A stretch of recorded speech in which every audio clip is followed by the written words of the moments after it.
Welcome to Illuminati Silver. We tell you the truth about silver. Today is Sunday, the 10th of March 2024. And last week, we saw gold hit all-time highs. Silver has risen dramatically too. Now, yesterday we produced our weekly update, and this is a repeat of that video, where we explain where gold is likely to be heading and why. And also, can we expect a similar result from silver?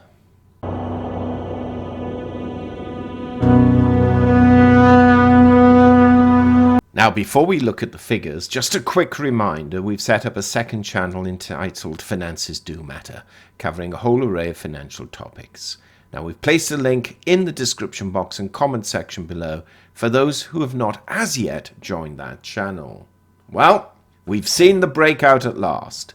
Gold rose $96 last week, rising from $2,083 to $2,179. Having hit a high of $2,195, so just shy of that $2,200 level, and a low of $2,079, a rise of 4.6%. Now, in our last update, we predicted that gold would normally trade between 2025 and 2125, with 2,000 and 2,150 as outliers. Well, we were right up until Thursday, and then gold took off. We did say last weekend that we could indeed see gold continue its rise early into next week to be either supported or checked by the ADP and non-farm payroll figures. As we will discuss shortly, the job figures were good for February, but January and December were downgraded heavily, thereby boosting gold even further. Now, gold spread between high and low was $116. And just as a reminder, if we compare that with the previous week, it was only $64, and the week before that, $28. So this past week has showed a significant move in the price of gold and fluctuation between its high and low, though, quite frankly, the low was only a couple dollars lower than its opening price. In sterling terms, gold finished the week at £1,695, that's up £47, and it was up €71 at €1,993. Now, in percentage terms, silver exceeded gold's rise, perhaps catching up a little from the week before. Now, silver rose $1.21, rising from $23.13 to $24.34, having hit a high of $25.25 and a low of $23.04, a rise of 5.2%, and that compares with gold's rise of 4.6%. Last weekend, we forecast that silver would move between $22 and $24, with $21.50 and $24.50 as outliers. Well, apart from a brief spell on Friday, silver traded and then closed within our outlier range. The difference between its high and low was $2.20. That compares with $1.07 the week before and just 95 cents the week before that. So the range was twice the recent normal range. In sterling terms, silver closed at £18.95, that's up 63 pence, and in euros it was up 0.86 euros at 22.26 euros. As a result, the gold to silver ratio fell slightly from 90 to 1 to 89.5 to 1. Now, Bitcoin is currently standing at $68,480, and we are expecting it to rise further. It's up $6,280 on the week, and that's following the previous week's rise of $10,700. And during the week, Bitcoin has surpassed its all-time high, and will continue to do so until the halving occurs in a few weeks' time. Equities were marginally lower this past week. The Dow Jones closed down 365 points at 38,722. The S&P closed down 14 at 5,123. The Nasdaq was down 189 at 16,085.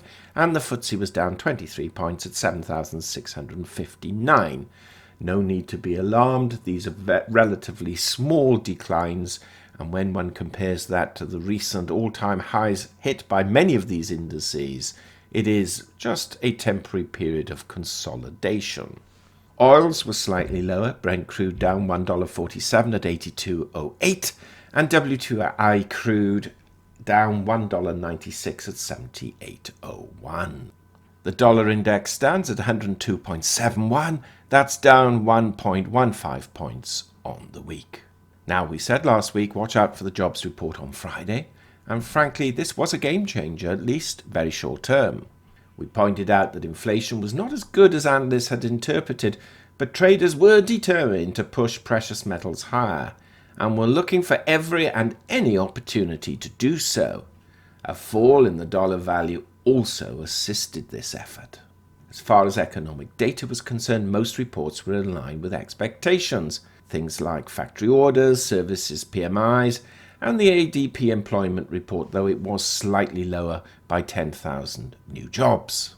But the non-farm payrolls, being heavily amended downwards for January and last December, coupled with an increase in the unemployment rate from 3.7% to 3.9%, boosted precious metals, even though the February figures were higher than expectations by 77,000 new jobs. Hourly wages at 0.1% increase for Feb is lower than the 0.2% increase expected and the 0.5% increase experienced in January. So precious metals were truly lit up. Now, this coming week, we have CPI figures on Tuesday, and this represents the CPI figures for February, and any deviance from 0.4% for CPI or 0.3% for core CPI will move markets in either direction.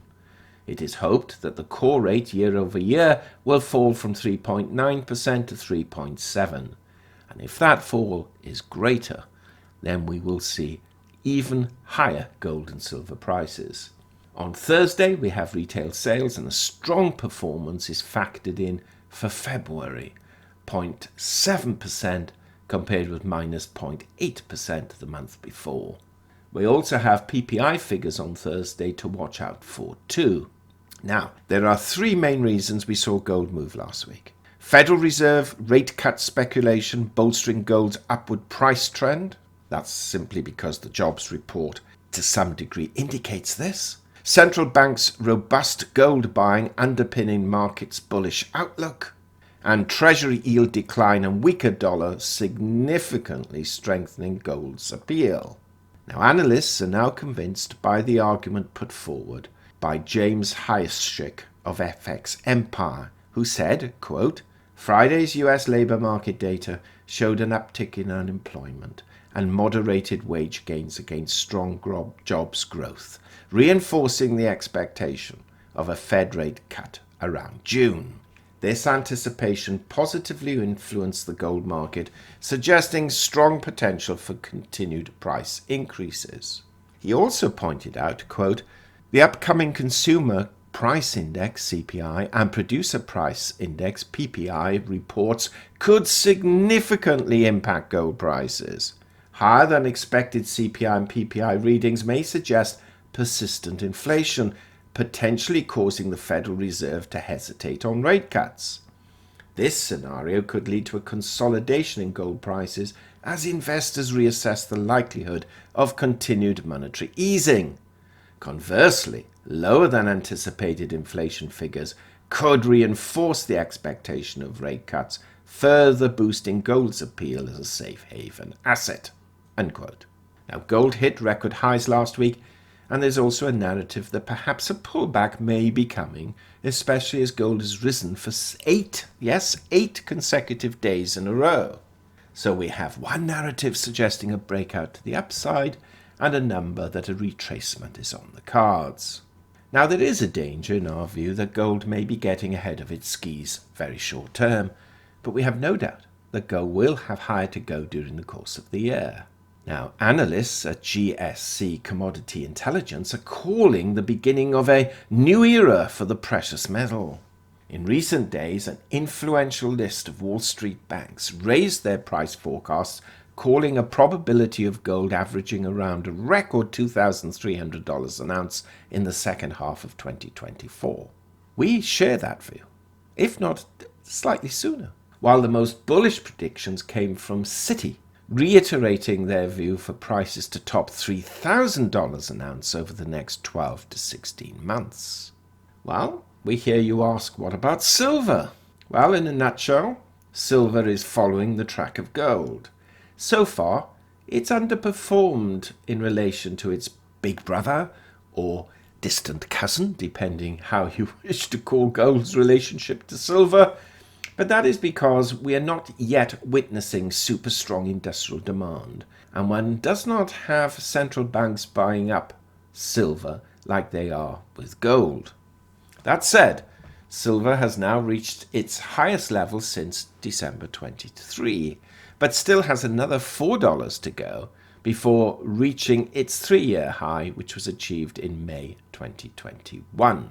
So what are we forecasting for this coming week? Well, if the bullish narrative continues into next week and is supported by promising CPI data, then we can expect to see gold trade between $2,150 and $2,250. If the data is disappointing, we may see gold fall back to $21.25 and possibly slightly lower. So our range forecast for this coming week is $2,125 to $2,250, with an outlier possibility of $2,100 to $2,275. For silver, we envisage trading between $23.25 and $25.25, with $23 to $26 as outliers. What do you think? Please do share your thoughts. Meanwhile, we'd appreciate it if you would give this video a thumbs up, subscribe, press the bell sign, pop on over to Finances Do Matter, sign up there please. That membership is growing quite significantly, and we'd appreciate that you don't miss out on that. And as a result, as always, we wish you a safe, enjoyable weekend and a prosperous week ahead.